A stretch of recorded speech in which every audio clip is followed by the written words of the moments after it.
Is the world heading into a massive credit debt crisis? Talking about what is going on in the world right now and the possibility that we have a massive, massive crisis looming. Not to scare you, but stay tuned.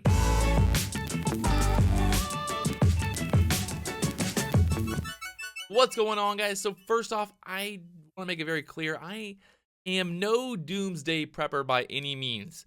But the problem is that all of the signs are pointing towards a massive crisis coming very soon. When I say that, I'm talking about the issue that we have with debt. People are over leveraged more than ever. Countries are over leveraged more than ever. We had the 2008 financial crisis that basically almost destroyed monetary policy as we know it, as the banks over leveraged to the point that there was more money leveraged, more debt, more credit on the street than there was actually money in the world. How does that work? I don't know. But the big issue to think here is that all of those issues from 2008 were paid for with more credit and more debt. The USA is printing more money than ever this year. The debt is higher than ever. And there's no possible way for the USA to actually pay back that debt. So if we're $21 trillion in debt, there is no possible way for the USA to ever pay that debt down. First off, because the USA runs at a deficit. The actual budget is always more than the money that comes in. There's already reports that Russia, China, and all these other countries are stockpiling gold. They're not stockpiling gold because they like to hold it. They're stockpiling gold because they see what's coming, what's happening. Once the US dollar got off the gold standard, it was a free-for-all. The USA printed money like it was monopoly money.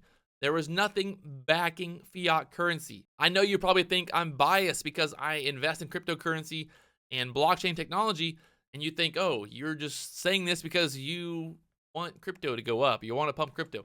That's not what I'm saying. What I'm really saying here is that I'm actually scared to see what happens in the future. Even owning cryptocurrency, it's not a good picture.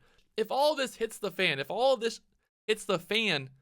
it's not going to matter what I own, because there's going to be major problems across the board. This is the IMF website, International Monetary Fund. These guys know what they're talking about, and this is tracking the general government gross debt across the world. For all the flat earth believers out there, there's a flat earth. This is a flat map for you, but behind me was a round globe.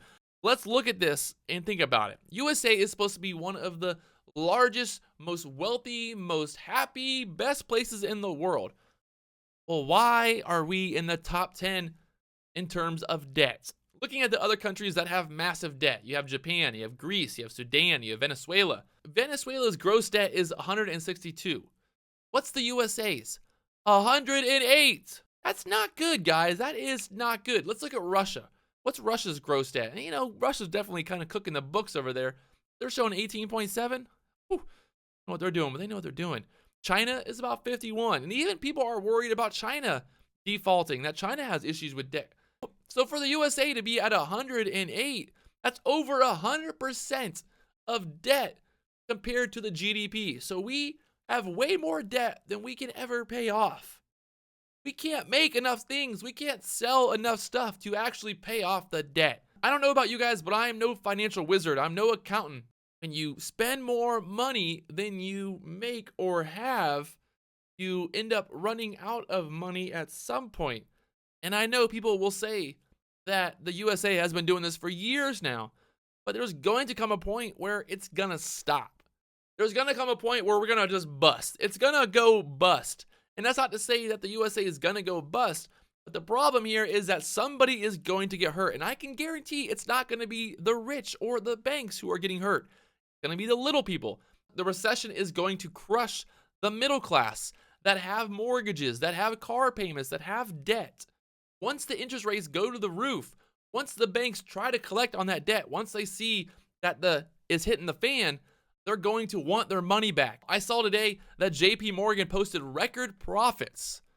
You know how banks make money? They make money off interest. They make money off loans. They make money off investments.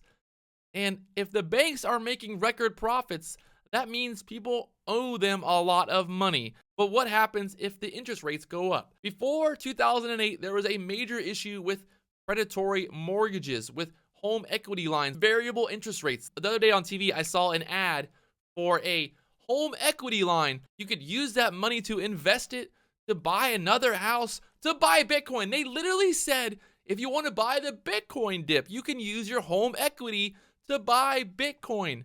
This was on TV, guys. This was a real advertisement. I'm not making this up. I wish I would have recorded it. But the issue here is that we're getting back to the point where 2008 is happening again. They're loosening the requirements. They're making predatory loans. They're loaning people money with high interest rates. They're loaning people with variable interest rates.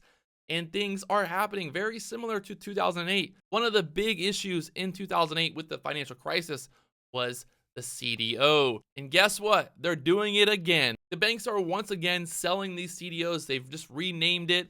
And now it's a new thing because the banks say, hey, we learned our lesson. We know how to manage risk this time around. They don't know how to manage risk this time around. Again, I want to make this very clear. I'm not trying to scare anybody. I'm not trying to persuade anyone to buy cryptocurrencies. But what I'm trying to do is to ask a question. I'm trying to get you guys thinking. I'm trying to get you wondering what is going to happen when the debt gets to 30 trillion, 40 trillion. There's going to come a point where other countries are going to stop buying treasury bonds. When China says, hey, screw it, we don't want to buy your bonds anymore, where is the USA going to get money from to pay the debt that they already owed China from? They're selling treasury bonds to China and then using that money to pay the operating costs of the USA, and then also using the same money that they're getting loaned to pay interest on those loans. I don't know about you, but this is starting to sound like a Ponzi scheme. I'm going to get more in depth into how it all works, how the USA is selling treasury bonds to China, and then China's buying them, and these countries are buying them, and then I'll explain it more. But I wanted to make this video to talk about some of these things that I'm seeing, and then also kind of as an introduction to some of the stuff I want to be talking about in the future. Don't worry, I'm not going to become a total doomsday prepper, but I'm going to be asking questions, and I'm going to be wondering. I'm going to try to figure out the best way to protect myself if the USA does go into a massive recession. What's the best option for me to come out ahead? I want to see the collapse coming before it collapses. So when everybody else is running for the door, I want to be standing there selling tickets to my show. Get it? My show? Okay. There it is. Hopefully you guys enjoyed the video. If you haven't already, do me one big favor. Hit the subscribe button, and I'll talk to you guys later on.